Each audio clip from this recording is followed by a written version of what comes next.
దేశానికి దిక్సూచిగా తెలంగాణను నిలిపిన నాయకుడు కేసీఆర్. కానీ ఈ మధ్యన మరి మనం ప్రతిపక్షంలోకి వచ్చిన తర్వాత కొంతమంది మాట్లాడుతూ ఉన్నారు, ఇష్టం వచ్చినట్టుగా మన నాయకుడిని తూలనాడుతూ ఉన్నారు, ఇష్టం వచ్చినట్టుగా వ్యాఖ్యానాలు చేస్తూ ఉన్నారు. జాతి మీద, జాతి గౌరవం మీద ఎవరు పడితే వాళ్ళు మాట్లాడుతూ ఉన్నారు.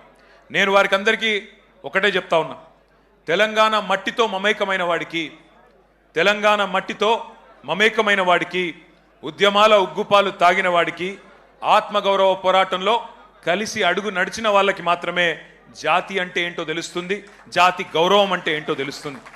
సకల జనులు స్వరాష్ట్ర సమరంలో తెగించి కొట్లాడుతున్నప్పుడు, ప్రాణాలకు తెగించి మన నాయకుడు నిరాహార దీక్ష చేస్తున్నప్పుడు, సమైక్యాంధ్రవాదుల సంచులు మోసే సన్నాసులకు జాతి తెలియదు, నీతి తెలియదు, గుర్తుపెట్టుకో. లాఠీ దెబ్బలు తిన్నోళ్లకు, జైళ్లకు పోయినోళ్లకు, తుపాకులకు ఎదురుబడి నిలబడ్డోళ్లకు జాతి అంటే, జాతి అస్తిత్వం అంటే ఏంటో తెలుసు. ఉద్యమకారుల మీదికి తుపాకులు తీసుకొని ఆ రోజు దాడికి వెళ్ళిన ద్రోహులకు జాతి నిర్వచనం ఎట్లా తెలుస్తుంది? రక్తంలో పౌరుషం ఉంటే, డిఎన్ఏలో ఉద్యమం ఉంటే, ఆత్మాభిమానం అనేది ఎక్కడన్నా నీ శరీరంలో ఉంటే నీకు జాతి అంటే ఏందో, జాతి చరిత్ర అంటే ఏందో తెలుస్తుంది. కానీ జై తెలంగాణ నినాదం ఇయ్యడానికే భయపడేటోళ్లకు, కిరాయి సర్కార్కు, తెలంగాణ సోయిలేని సన్నాసులకు జాతి విలువ ఎన్నటికీ తెలియదు. అడుగుతున్నారు కొంతమంది, ఏ జాతికి నువ్వు జాతి పిత, ఏ జాతి అని మాట్లాడుతున్నారు. వాడికి నేను చెప్తా ఉన్నా, ఏ జాతి అనే అవాకులు చెవాకులు పేలుతున్న అల్పుడికి, అల్పులకు చెప్తా ఉన్నా, రాజ్యతంత్రం నడిపిన రాణి రుద్రమ్మ జాతి మాది. జల్ జంగల్ జమీన్, జల్ జంగల్ జమీన్ అని కొట్లాడిన కొమురం భీముడి జాతి మాది. అస్తిత్వం కోసం అమరులైన సమ్మక్క సారలమ్మల జాతి మాది. కోటల మీద జెండా ఎగిరేసిన బహుజన వీరుడు సర్వాయి పాపన్న జాతి మాది. భూస్వామిల దోపిడీ మీద పోరాడిన దొడ్డి కొమురయ్య జాతి మాది. బరిలో బందూకు బట్టి దేశ్ముఖులను తరిమి కొట్టిన వీరనారి సాకలి ఐలమ్మ జాతి మాది. సామాజిక విప్లవకారుడు భాగ్యరెడ్డి వర్మ జాతి మాది. సిపాయిల తిరుగుబాటు బావుటా ఎగరవేసిన తుర్రెబాస్ ఖాన్ జాతి మాది.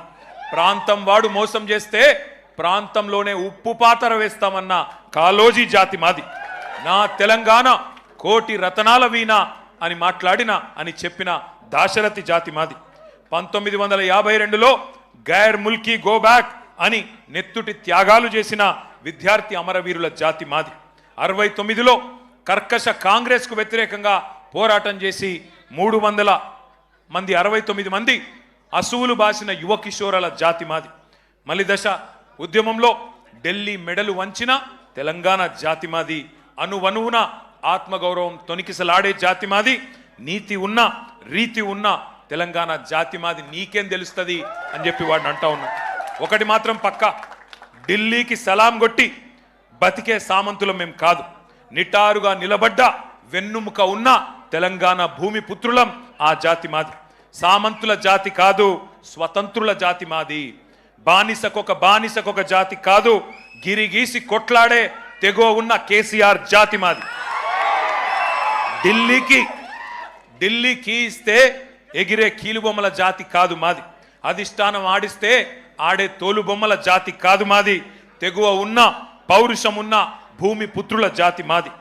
పరాయి వాళ్ళ పంచన చేరి కిరాయి బతుకు బతికే జాతి కాదు మాది.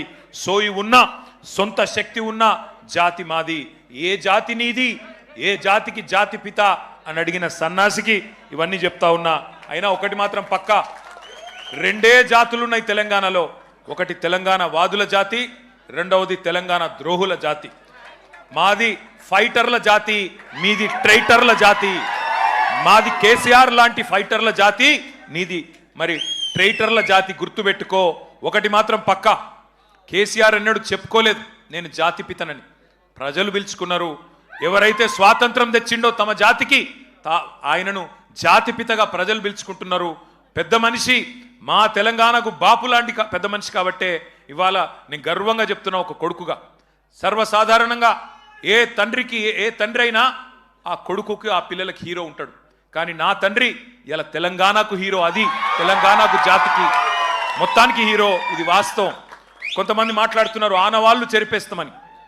ఆనవాళ్ళు చెరిపేస్తాం కేసీఆర్ అని మాట్లాడుతున్నారు.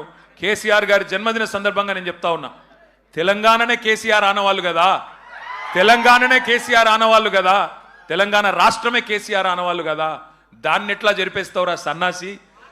నువ్వు మమ్మల్ని ఎన్ని తిట్టినా, ఎన్ని బూతులు మాట్లాడినా ఒకటి మాత్రం వాస్తవం, ఆయన ఒక శిఖరం,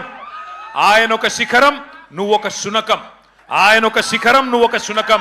నీ స్థాయి గదే, నీ బతుకు గదే.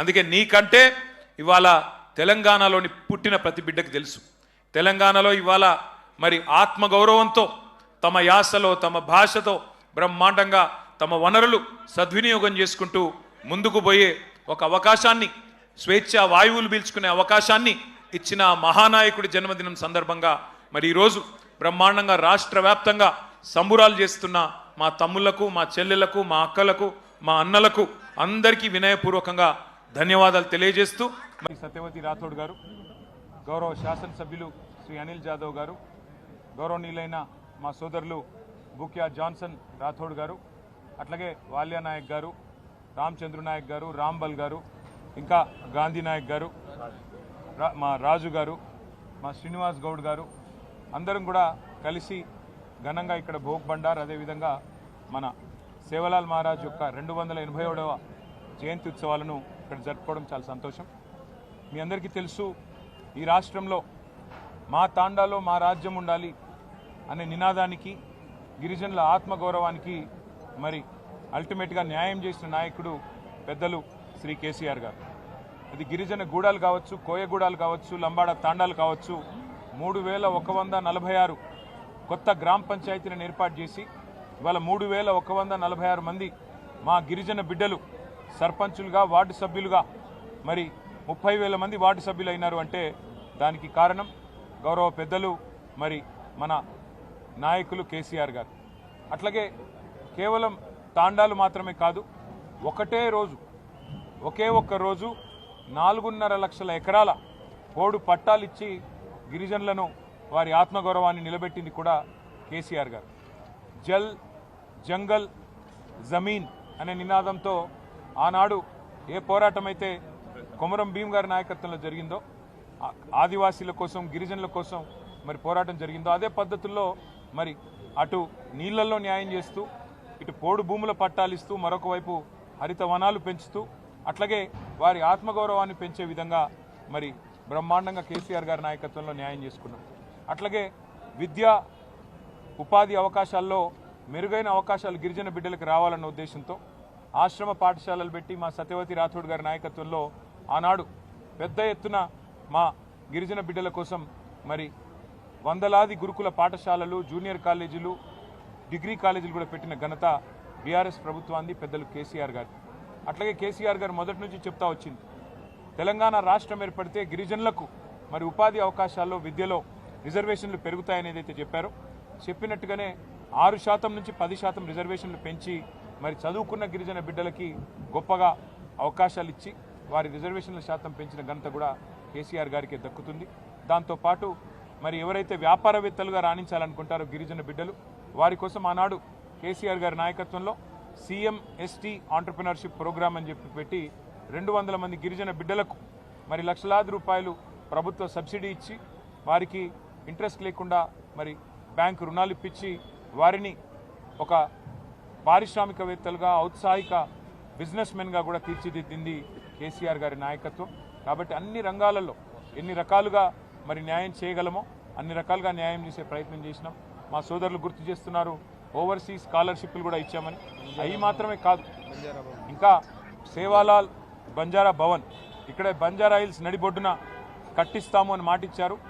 కేసీఆర్ గారు కట్టించారు. ఇవాళ అది ఒక తలమానికంలాగా మరి ప్రతి జిల్లాలో కూడా మరి అదే పద్ధతుల్లో సేవాలాల్ భవన్, సేవాలాల్ బంజారా భవన్ పేరిట మరి స్థలం మంజూరు చేసినారు, కట్టించే ప్రయత్నం చేసినాము. అట్లాగే హైదరాబాద్ నడిబొడ్డున బంజారా హిల్స్లో మరి ఇక్కడ బ్రహ్మాండమైన భవనాన్ని ఏర్పాటు చేసి దానికి కేసీఆర్ గారే ఇనాగ్రేషన్ కూడా చేసి గిరిజనుల ఆత్మగౌరవాన్ని నిలిపి, అట్లాగే సేవాలాల్ మహారాజ్ జయంతిని కూడా అధికారికంగా నిర్వహించడమే కాకుండా మరి బ్రహ్మాండంగా రాష్ట్ర ప్రభుత్వమే మొత్తం బాధ్యత తీసుకొని నడిపింది కేసీఆర్ గారి నాయకత్వం. ఇవన్నీ కూడా అందరికీ తెలుసు మా గిరిజన బిడ్డలకి. భవిష్యత్తులో మరిన్ని సేవలు కేసీఆర్ గారి నాయకత్వంలో తిరిగి ప్రభుత్వం ఏర్పడిన తర్వాత తాండాలలో ఇంటింటికి నీళ్ళు ఇచ్చిన కార్యక్రమం కానీ ఇంకా మిగతా కార్యక్రమాలు కానీ ఇంకా ఉధృతంగా చేస్తాము. గిరిజనులకు అండగా నిలబడతాము. బంజారా సోదరులకి సోదరిమణులకి మళ్ళొకసారి సేవాలాల్ జయంతి మరి సందర్భంగా మీకు అభినందనలు తెలియజేసుకుంటూ దాంతోపాటు ఇవాళ మహాశివరాత్రి కూడా ఈరోజే ఉన్నది. మహాశివరాత్రి సందర్భంగా కూడా మరి రాష్ట్రంలోని ప్రతి తమ్ముడికి, ప్రతి అన్నకి, ప్రతి చెల్లికి, ప్రతి అక్కకి పేరు పేరున అందరికీ మహాశివరాత్రి పర్వదిన సందర్భంగా హృదయపూర్వకంగా శుభాకాంక్షలు. మరి ఆ శివుడి ఆశీర్వాదంతో ఈ రాష్ట్రం సుభిక్షంగా ఉండాలని, మీరందరూ మీ కుటుంబాలతో సంతోషంగా ఉండాలని మనసారా కోరుకుంటూ వాళ్ళ 2 పండుగలు ఒకటే రోజు వచ్చినాయి, సేవాలాల్ జయంతి, శివరాత్రి. ఈ సందర్భంగా అందరూ పండుగ వాతావరణంలో మరి సుఖంగా సంతోషంగా ఉండాలని అభిలషిస్తూ అందరికీ నమస్కారం.